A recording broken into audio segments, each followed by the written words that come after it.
Hello mga kahabibi! Welcome to my vlog! Please subscribe my channel!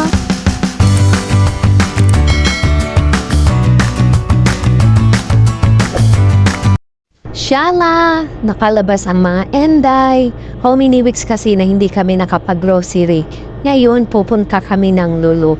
Habang nagbabiyahe kami, nagmumuni-muni ako. Iniisip ko, magkakasya ba yung budget ko na pera? O siya, nakarating na kami sa Lulu kasi malapit lang naman dito sa amin. Siguro mga 15 minutes lang. Iyang amo namin, mabilis magpatakbo. Tapos, nung pagkababa ko, sabi ko dyan sa pinto, open sesame. Ngayon yung kasama ko tawang-tawa. Di nakisabay open sesame daw. O diba?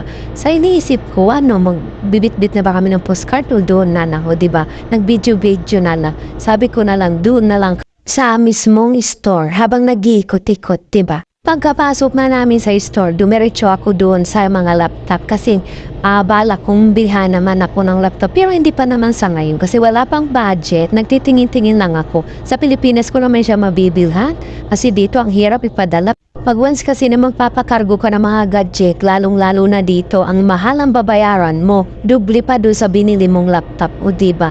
Ay sa Pilipinas na lang ako bibili. Pero pag malapit na akong umuwi, dito na lang din ako bibili para sa akin, no? Diba? Soon, but not now. Maraming gastusin. Kaya yan, tingin-tingin sa mga gamit-gamit. Hanggang tingin lang naman. Ganyan-ganyan, kung ano mabibili sa susunod. Pero sa Pilipinas na ako bibili ng mga ganyan.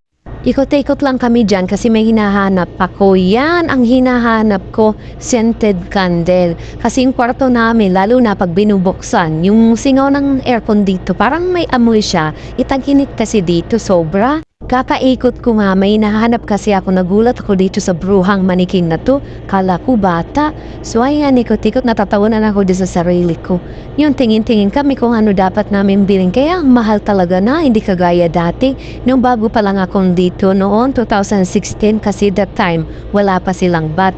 Ngayon, ang laki ng bat nila dito, 15%. Nung makita ko ang pabango na to, naalala ko nung high school ako. Wala lang, naalala ko lang. Bumili pala ako niya kasi naka-promo. Siyempre, bibili tayo na naka-promo. Ikot-ikot kami hanggang matapos na lang kami kaiikot. Kunti lang naman binili namin kasi low budget. Alam mo yun, matagal pa sahod. Ikot-ikot kami hanggang palabas na kami kasi sinabihan ako ng amo namin na madaliin na dawag daw magtagal sa loob. Pero si hindi, nag-passion show pa dyan, o diba? Malabas na kami niya kasi tapos na kami mamili. Kailan ang ende, nagpa-video-video pa.